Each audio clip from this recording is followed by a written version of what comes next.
మళ్ళీ 4,000 అంటే అయ్యో 10,000 లాస్ అయిపోయినాయి. వాళ్ళు 100 రోజులు పనికాడికి వస్తున్నారు. వచ్చి మీకు ఏం చెప్పాల్సిందో తెలుసా? అవ్వా మీరందరూ మాకు ఓటేయండి, మేము ఇచ్చేస్తాం, 6 గ్యారెంటీలు ఉన్నాయి, కులమ్మ అన్ని చెప్పాలి, అన్ని పనిగానే హామీలు. ఈ 5 నెలల్లో మా అక్క చెల్లెమ్మలు ఒక్కొక్కరు 12,000 లాస్ అయ్యారు. మా అవ్వ తాతలు ఒక్కొక్కరు 10,000 లాస్ అయ్యారు. 4,000 పెన్షన్ ఇస్తే 10,000 వస్తుంది నెలకి ఎక్స్ట్రా. అదే మన కేసీఆర్ ఇచ్చిన 2,000 దిక్కు దివానా సరిగా లేదు నెలకి. ఇవన్నీ దృష్టిలో పెట్టుకున్న అక్క చెల్లెళ్ళారా మీరు అన్ని ఆలోచించి ఓటేయండి. మన తెలంగాణ బాపు మన కేసీఆర్ని మళ్ళీ గెలిపించుకుంటే మనకి ఇవన్నీ పథకాలు అమలు అయ్యేటట్టు అడగడానికి మంచిగా ఉంటుంది. ఇంకో రెండో ముచ్చట ఏంటంటే మన నాయకుడు ఎంపీ క్యాండిడేట్ గాలి అనిల్ కుమార్ గారు ఈ రోజున ఒక బీసీ క్యాండిడేట్. మనం అందరం ఇక్కడ పనిచేసే వాళ్ళం అందరం కూడా బడుగు బలహీన వర్గాలు అట్టడుగు నుంచి వచ్చిన వాళ్ళం. మనం అంతా బీసీ క్యాండిడేట్ దృష్టిలో పెట్టుకోవాలా.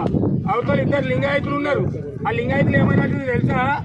మేము కూడా బీసీలలో జాయిన్ అయిపోతాము, మా లింగాయతులందరూ మాకేంటి అని అడిగాళ్ళు. అంటే ఇంతమంది బీసీలు ఉన్నోళ్ళు వాళ్ళు ఇంతమంది ఉన్నారు, మనం ఇంతమంది ఉన్నాం. మనం ఊరుకుంటామా? మన పౌరుషం లేదా? మన బీసీ బిడ్డలం కాదా? మన గాలి అనిల్ కుమార్ని మన బీసీ బిడ్డను మనం గెలిపించుకున్నాం. మనం గాలి అనిల్ కుమార్ని గెలిపించుకుంటే రేపు పార్లమెంట్లో మాట్లాడతాడు, మరి అన్నీ కూడా అమలు అవ్వాలని చెప్పి కొట్లాడతాడు. జై తెలంగాణ.